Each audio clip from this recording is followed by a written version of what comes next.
right. Hello, everyone. We are live.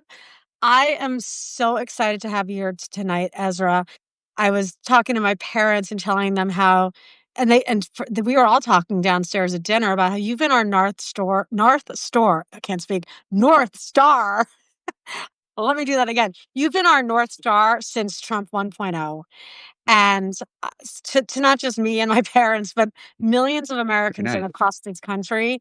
And when I had the opportunity to interview you tonight, I just was so excited because Oh, yeah. uh, to talk to you one-on-one and to have so many of the people who follow me get to hear your wise words about what to do in this crucial moment that we're in again, thanks to the Republicans. Yeah. So as of now, because I'm going to post this interview everywhere, Yeah. it is 7 p.m. Eastern Standard Time. And as of now, where are we at with this big, ugly, insert curse words bill? Yeah, this big bullshit billionaire bailout bill, whatever you want to call it. Yeah. So Yeah. here's what I would say is this is a jump ball. If you want to know one thing about this bill right now, it is that it is a bill. It is not a law yet. It has not been signed into law. It has not passed the House of Representatives. It might not pass the House of Representatives. Maybe not at all. Maybe not in the current form that it's in. We don't know. Look, we do not know. Here's what we do know. Yeah. This bill represents the largest transfer of wealth from working class Americans to the rich ever in U.S. Ever. history. Ever. Literally ever. This bill to pay for these massive tax cuts to billionaires and corporations, what do? They cut healthcare and services for the rest of us. We're talking about the largest cuts to Medicaid and SNAP, which is food stamps, ever. Yeah. Literally ever. So it is a deeply flawed piece of legislation that is also deeply unpopular. And because the Republicans understand that, they are trying their damnedest to push it through as quickly as possible. That's their goal. Push this forward as quickly as possible because they know it is unpopular. And when something is unpopular in Congress, constituents get angry and pissed off. And then those members of Congress who have to vote for it, they start getting weak-kneed. They start getting nervous. So where we are now is as of Tuesday night at 7 p.m., it is past the Senate.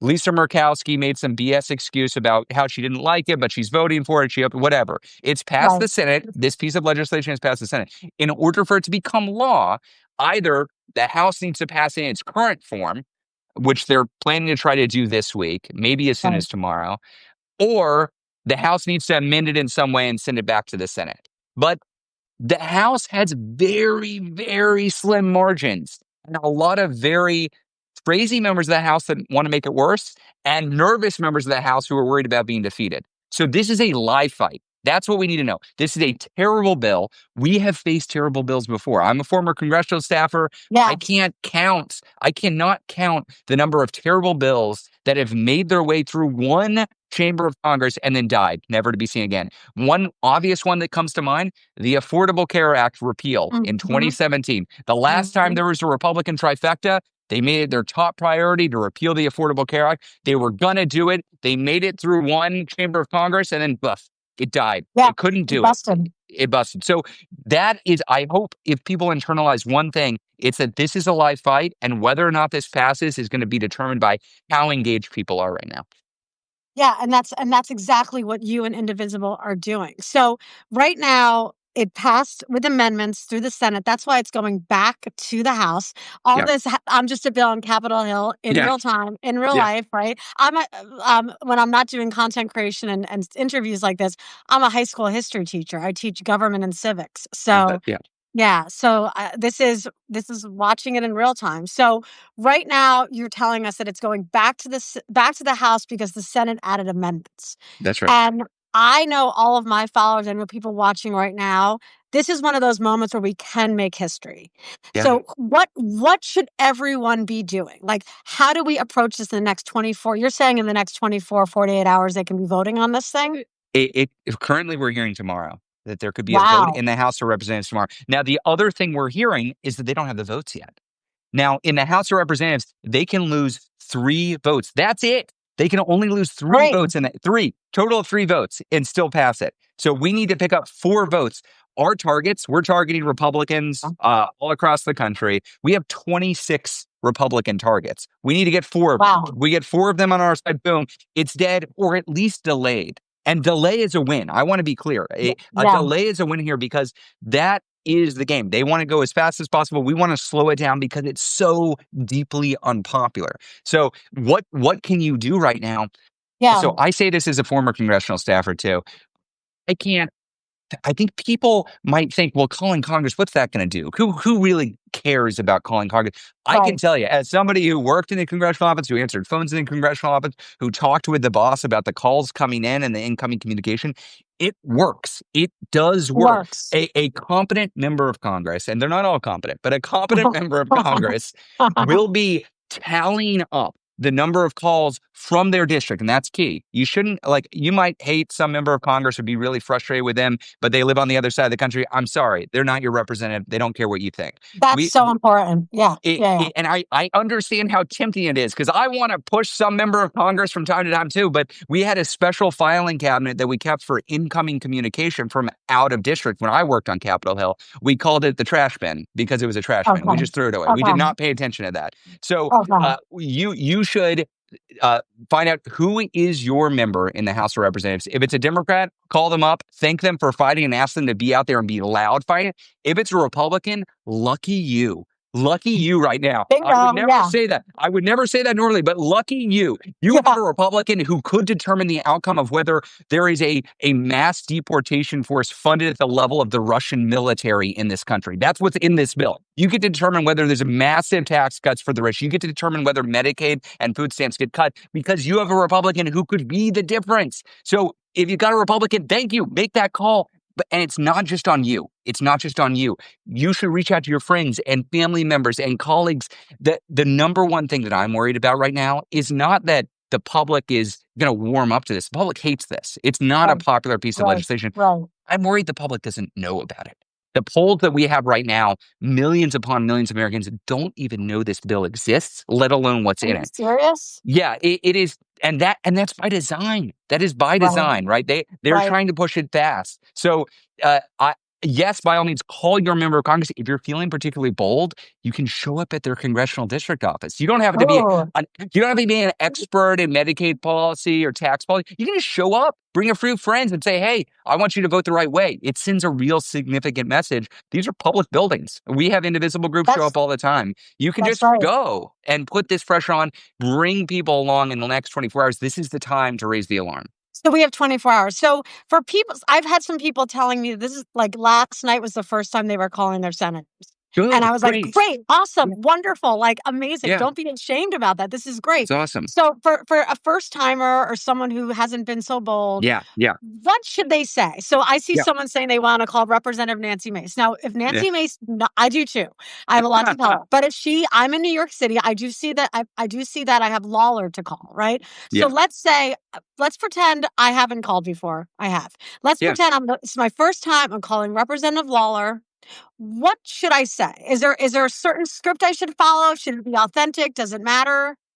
So here, the number one thing that there are going to be 2 things that they care about. Actually, let me say, Okay. they care, Okay. 1, that you are a constituent. They Okay. care, 2, what your position on this specific vote is.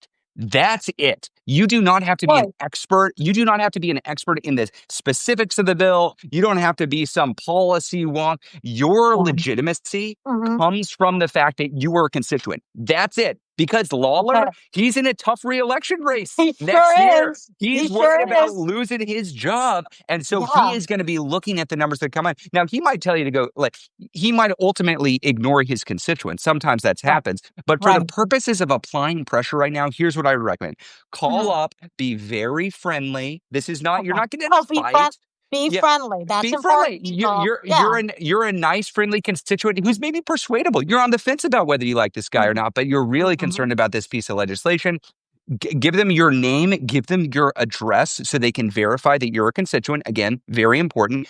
Ask Okay. for the name of who you're talking to. I say this because some interns answering the phone are competent, good interns who will take your message, and some are not. Some junior Right. staffer are good, and some are not. You want them to know that you're going to follow up, and they should take down your message, because otherwise their boss might hear that they're not answering constituents. And then Mhm. ask for a response. Ask for a written response. You either want an email or a letter sent to you explaining the member of Congress's position. And then if you don't get any response, then you follow up and you say, "Hey, I was talking to Joe, and Joe took my message on Wednesday, and I just haven't heard back. I know this vote is Mhm. coming up. Just want to be sure that the congressman, congresswoman got my message, and I would like a response." That's so helpful, and I think it's so important what you just said, that you don't have to be a policy wonk, and I think people Yeah, get intimidated, but you're just calling a staffer, and if you're yeah, a constituent, that is all they need to hear. Now, here's the thing, we have 24 hours. At at best, at yeah, worst, I don't know. So, yeah, when you call, right, what are yeah, some of I know a bunch of people aren't paying attention. I think they're yeah, starting to pay attention now, I hope. And I think that some folks watching are like, "Yeah, I hear this bill is awful, yeah. um, but I don't know exactly what else to say." So what are, like, the top 5 things that you're seeing, that Americans that you're talking across the country, what are the top 5 concerns that Americans have? Because I think that'll be important to tell people's representatives, right? Yeah, so I'll list a few things that might float your boat, and you should talk about Okay. what you care about. When you're reading Yeah, about of this, you're like, course. "Ah, that sucks. I don't like that." You talk Yeah. about that. That's okay. But a few things that you might highlight. One, cuts to Medicaid are tearing the Republican caucus apart right now. They understand how deeply unpopular they are, even in deeply red districts. So Mhm. they're nervous about the cuts to Medicaid. I would lead with, please make sure that the member of Congress, make sure your boss, you can call him your, make sure your boss votes against any cuts to Medicaid. Cutting Medicaid has a 15% approval rating in the deepest red districts in the country. 15. Marjorie 15. Taylor Greene, Nancy Mace, Lauren Boebert, in their district, practically nobody wants to cut Medicaid. This bill is the largest cut to Medicaid in the history of the Republic. So It Medicaid, Wow. In the Medicaid history of the republic. Wow. literally has never been cut more. Literally has never been cut more. Second thing, if you care about, I'm a former anti-poverty advocate. I care about Mhm, anti-poverty a mhm, lot. mhm. SNAP, food stamps, also the largest cut in the history of the Republic to food stamps. They are taking money, they are taking food out of the mouths of children in order to Right. pay for tax cuts for billionaires. That's quite literally what this bill does. That is how the math starts to math in this bill. Sick, Third, sick. third thing. So so that's a twofer. You're talking about the cuts to low income programs, and you're talking about Mhm. tax cuts for billionaires and wealthy people. And I got to say that one of the things that really worries me, I think we were all watching, very worried about what Trump was doing to LA, the mass deportation force that he sent specifically in LA, the militarization of LA, the tearing apart of families. I mean, I saw videos Oh, of children just screaming, being torn apart from their mothers. It's heartrending. It was also a rehearsal. It was a yeah, rehearsal. Why hasn't ICE been doing to LA? Why haven't they been doing to the rest of the country what they've been doing in LA? One simple reason: they haven't had the money. They haven't had the money yet. But this bill gives them $170 billion. $170 billion. To put this in perspective, if the deportation force in the US was a military around the world, at that funding level, it would be the third most funded military in the world, behind China and the US. It is a that's level of insane. military, it's a level of spending at the level of the Russian military, and we're giving it to this secret police force that's tearing families apart. And they're going to replicate what they're doing in LA all across the country, in New York City, in Chicago, in Seattle, in Austin. They're going into blue cities in order to tear families apart. That's their goal, and they've said as much. The head of ICE that has said, "You just wait until we get our money." He has said this. He is saying it out loud. Yeah, So this is terrifying stuff. This isn't typical conservative policies. This isn't like, let's give tax cuts for billionaires a haircut, or let's trim around right. the edges of the program. This is a one of the biggest pieces of it's the biggest piece of legislation I've ever seen. Yeah, It's possibly the biggest piece of legislation in modern American history, and it is just egregious policy. So there are a few. Pick and choose. You might read through and say, "Oh, I really care about the energy cuts. They're taking away investments in clean energy," or "I really care about the attacks on communities that are just going to be funded in this bill." That's fine. what I don't want people to think is, "Ugh, I'm a IT technician, or I'm a nurse, or I'm a teacher, or Yeah. I'm not focused on this. This isn't my expertise, so maybe I shouldn't get in touch." I want to be clear. You have as much say as the most well-funded lobbyist in DC. You Yeah. have you have authority right now, and you have power right now, because most of the time, most people are not paying attention. That's just the reality. But Mhm. when people are paying attention, it shifts things. It shifts things. And the current scuttlebutt right now is they don't have the votes in the House. They're going to do their damnedest to get the votes. They're going to whip people. They're going to try to corral people. And in the House, where I worked in the House, I didn't work on the Senate side. The House is like Right. high school. That's the vibe in the House of Representatives. It's very clicky. Everybody kind of goes with the Okay. flow. People are worried about what the vibes are in general. And if people's phones are ringing off the hook, everybody goes into their Uh-huh. little secret caucus meeting and they say, "Oh my gosh, are your phone's ringing off the hook too?" Yeah, mine are too. And I'm getting calls from rural areas. I'm getting calls from this sucks. This is bad. People are Okay. yelling at it. You want that to be the mentality in the House. You want them worried, because then we might not win tomorrow, but we could Yeah. delay tomorrow, and that is a win. It might not Yeah. die tomorrow, Yeah. but it delays. And then the pressure can continue to build. And then yeah. Maybe we kill the bill entirely. Maybe we delay it and it gets better, and we save a few lives in the process. That is worthwhile, and that's the opportunity in front of us right now. And I love that. That's so important to say that, like, we might not fully get rid of the bill altogether, but delaying it a couple days, also just the optics of that and the psychology of Yeah, that around Republicans really works. And I know that on the Senate side, a bunch of us were going after their big corporate donors as well. Does that yeah. work with House members, or is it more effective with senators, or should we also be doing that? Look, I think I love going after big corporate donors. Yeah. You won't find me say, "Oh no, you don't want to touch those folks." But Yeah. Yeah. what I would say is that is a more circuitous route to where you want to Okay. get, which is Okay. direct pressure on the member. I mean, by all means, call it a corporate donor, but Yeah. before Yeah. that, I would call out, you've got a neighbor who you don't think is active but might be aligned with you. You've got a friend that lives in a particular state that you think might be relevant right now, or you've got a Mhm. former classmate. I would reach out to my friends and family members and say, "Hey, I know we don't normally do this, but like this sucks. What they're about to Yeah. do sucks. And actually, we might be able to kill it. Here's the Capitol switchboard number. You just give them a call. It takes 5 minutes. Give them a call. It'll help right now. We have a tool, Indivisible, and you don't have to use Indivisible's tools, but you can. We have Yeah. something called Empower, which Yes. you upload your phone contacts, and then it identifies people in the relevant districts and allows you to give them the information. We don't take their information, just to be clear. It's to help you reach people in relevant districts. But you can also just do it old school. Just look through your contacts and find people Yeah. who are relevant. That works too. Yeah. Yeah, I love the Empower app. It's really easy to use if anyone hasn't used it before. So Yeah. speaking of so we're talking about what everyone's doing.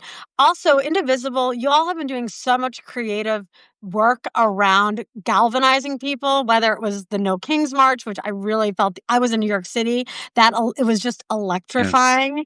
I Yeah. want to talk a little bit about that in a second, but what else is Indivisible doing right now? What are some of the creative things that you guys are working on? So No Kings was just incredible. We were in Yeah. 2,169 communities across 27 countries. More than 5 million people came out. It was one of, if not the largest protest in certainly recent American history. Yeah. And it really rained on Trump's birthday parade, which was great. But that is a tactic, right? Anytime you have a day of action, that's a tactic. And what we know from the experts in authoritarianism, I'm thinking of Erica Chenoweth, who's at Harvard, but there are a Mhm. lot of folks. There's this figure that they point to for people who are studying how do you prevent authoritarian takeover? How do you successfully push back against that? And the figure they point to is 3.5%. You need three and a half Yes. percent of the population persistently engaged in organizing. I think some people look at the current situation and they say, "Well, God, he won a plurality of the vote. There are tens of millions of Americans behind him. How are we ever going to pull them over to our side in order to stand?" Like, no, no, no, no. That we're not running an election right now. The next national elections aren't until next year. Right now, we need 3.5% of the population. That's about 11 or 12 million people. We had 5 or 6 million people on No King's Day. This is attainable. We can get there. This is within reach. And what it prevents is steamrolling all of our democratic institutions, media, law firms, universities, businesses. The threats he is issuing now to prevent any kind of encroachment on his power, we can stand up in an organized way and push back against that. But it requires getting people to not just go out for one day in March, but to get Mhm. plugged into their local community and focus on where they have leverage. So you're in New York, you're in Yeah. Lawler's district, right? You've Yes. got great leverage right now. You are lucky. You have one of the most Ooh. vulnerable Republicans in the whole House of Representatives. Yeah, don't I threaten mean, you with a good time. yeah.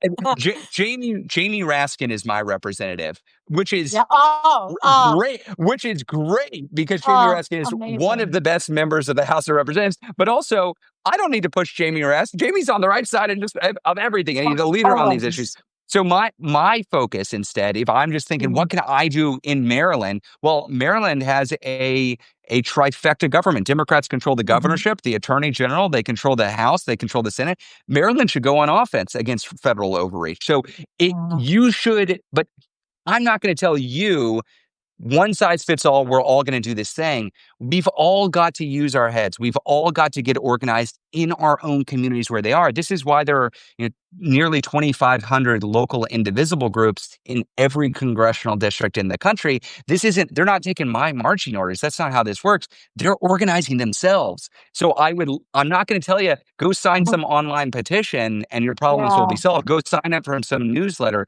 That's not how you beat back the authoritarians. The way you successfully do it is you find your local community, you identify where you have leverage, and you push back. Indivisible is running a whole training program on this. You can go to indivisible.org and sign up, and you'll find resources there. But I want to be clear, I'm not the leader of this. People on the Yes. ground are leading this, and we're trying to support the leadership that is out there. I think that's the real solution. That's so important. I see people writing so many people in the comments are writing a bunch of different advice, but the resounding vibe in the comments is that no kings really energize people. And Yeah. then, of course, inevitably, people are asking, "When's the next No Kings? When's our Got next it. one? What's Well, the happening next one, next?" we're following Transformative Justice Coalition on John Lewis on the 5-year anniversary of John Lewis's passing. Good Trouble Lives On. It's Thursday, July 17th is the next big mobilization. I know a lot of indivisible groups are out there putting events on the map.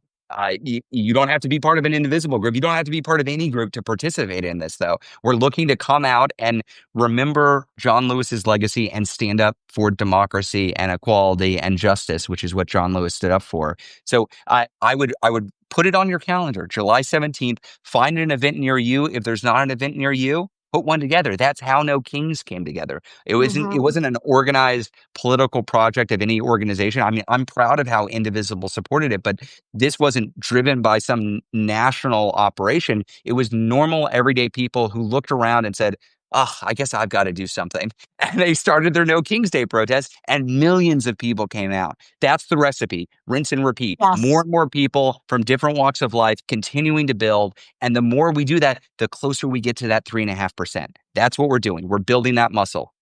Do you think we can get there? So you say we were at 5, 6 million, so we need to double that about? Is that what we need to do? We need to roughly double it. Yeah. So here's what I would say. The worse things get, the more people come out. And I would like to say that things are about to get better and we're really going to turn a corner. This bill is scary. This is Yeah. scary stuff. A lot of people are going to lose their health insurance. A lot of people are going to lose their nutrition assistance. And there are going to be mass deportation forces roaming the countryside in the coming months. I think things are going to get worse and worse if Trump has his way. And currently, Congress is giving him his way. So I think if things continue to go the way they're going, we're seeing new people every single day come out of the woodwork and start organizing. There are 5 to 2 new indivisible groups formed every single day.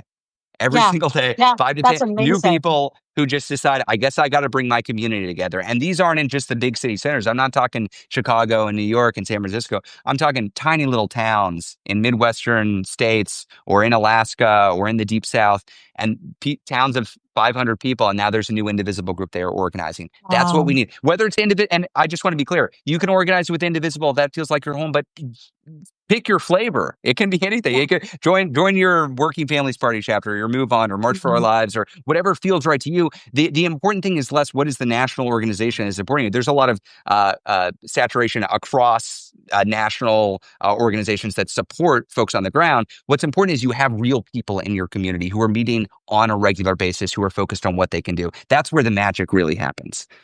Yeah, absolutely. And I think it's so, and I also think, you're often a frequent guest on Rachel Maddow. And I think what she's been doing, we can replicate as well, which is, broadcast the local actions that your community members are taking, because that simply just galvanizes, inspires other people. Oh, Right. 1,000%. There's a great book a few years ago by Zeynep Tufekci, who's this Turkish scholar and writer, Twitter and Tear Gas, and she talks about the role of media in modern social movements, and it really stuck in my head since I read it. She says media is oxygen for any social movement. Media is oxygen. You need coverage, which means, but I think people can think of media as just Rachel Maddow. I love Rachel Maddow. I'm going to go talk to Jen Psaki in an hour. Like I'm going to go. Nice, So nice. I'm a fan. I think that's part of it. But we Yeah. all have reach. You have reach. New media has reach. We all have people who talk to us, who listen to us. We should be raising the alarms. We should be using whatever platform we have to bring more people into this fight. Because if we wait for some other force to solve this for us, we're going to be waiting a long time. It's not coming. Nobody is going to come and fix this for us other than all of us. You're so inspiring, and I feel like I think a lot of people were feeling defeated, even though we thought we kinda knew the Senate would eventually vote for this Yeah. disgusting bill. But I'm so inspired after having spoken to you tonight, and I know Oh, that's everyone watching is as well. I'm so grateful for you. So, I guess closing advice for people who are tuning in. well. What should they do? Like, what are we doing in the next 24 hours? Remind us. Well, let me just say, closing advice is Donald Trump wants you to think he is all powerful and you are powerless. That is his goal, and if he convinces you of that, it's true.